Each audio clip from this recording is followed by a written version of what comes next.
back to normal. Maybe that wasn't such a good idea.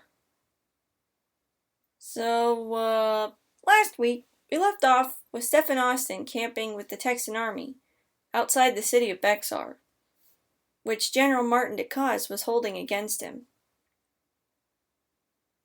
The Mexicans were keeping a close watch over Bexar.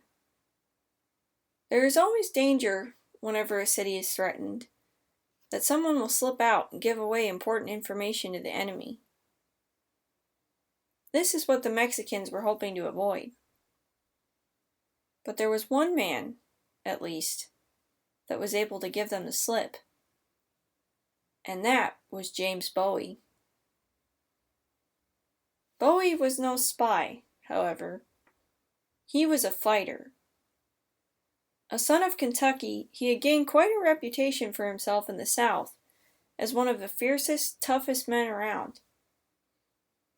He was particularly known for his conduct in a famous brawl he got into in Louisiana, known as the Sandbar Fight.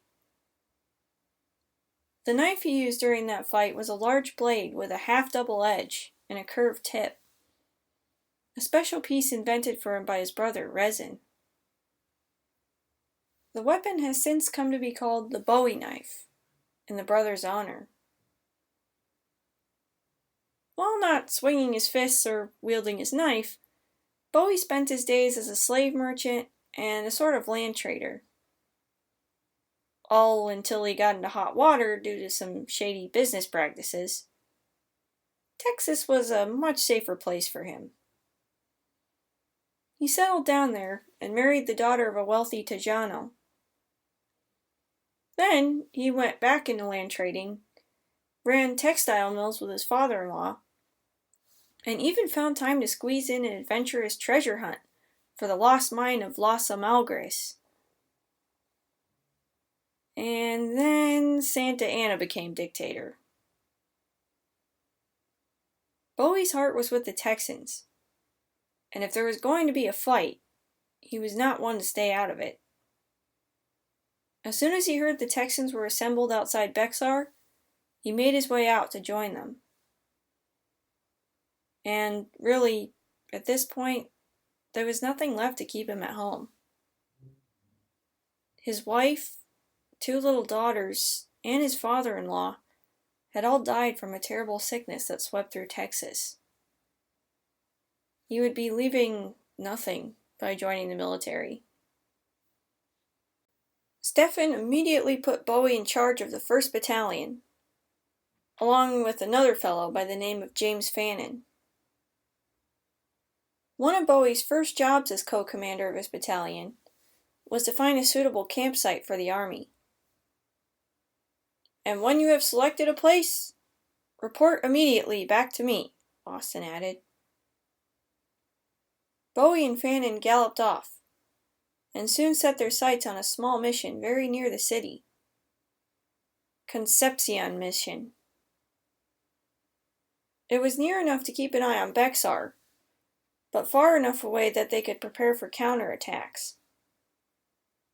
And, being a mission, it was already somewhat fortified against said attacks. It was all that Stephen could want. A few gunshots was all that was needed to win the little place. But instead of returning to tell Stephen the news, Bowie and Fannin sent a few men back to him instead, telling him to come and join them as quickly as possible.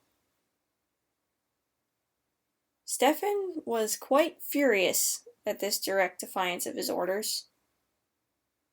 Now his army was split into 2. The escapees from the skirmish at Concepcion would be sure to tell the Mexicans about it, and once General Martin knew this, he could easily come and wipe out either him or Fannin and Bowie's division. There was no time to call for the 2 disorderly officers to bring back their forces now.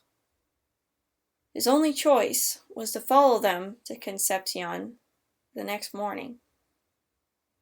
But he made it very clear to all the other officers present that should such a thing ever happen again, he would have the offender arrested and put up for military trial.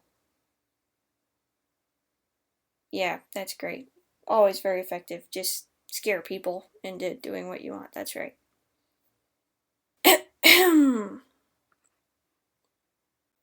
As Stefan had feared, Martin had most surely received word of the fall of the mission. When the sun rose, Domingo Ugartechea was sent out to annihilate the audacious Texans. Now, this was the same morning that Stefan was supposed to join Bowie and Fannin. But he was still miles away. It would seem that the two Texan officers were about to live out the nightmare Stefan had dreamed up for them. But neither Bowie nor Fannin waned a bit in courage. They met Domingo's attack with equal vigor. By the time Stefan arrived, the last bit of gunsmoke was just wafting away on the arid breeze.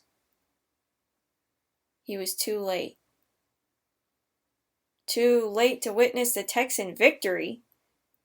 Domingo's troops were scrambling back to the safety of Bexar's walls, and Bowie and Fannin stood proudly before their captured mission.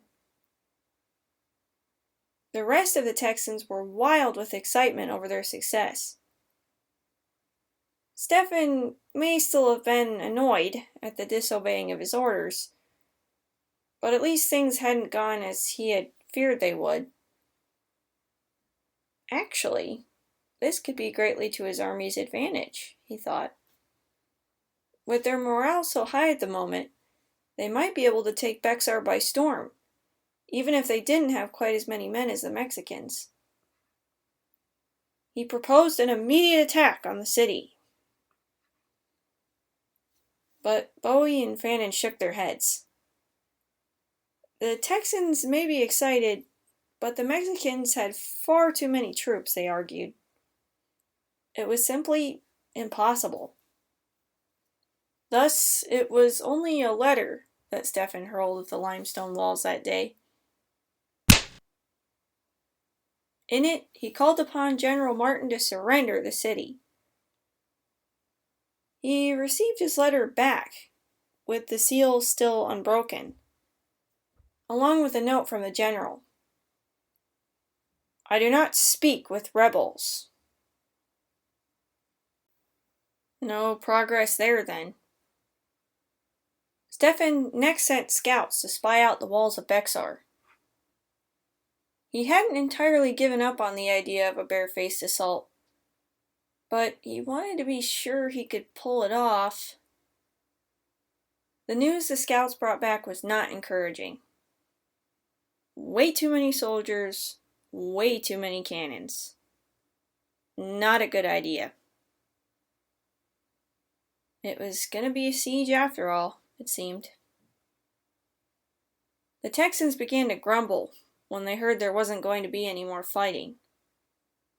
They didn't care what Bowie, Fannin, or Stefan said.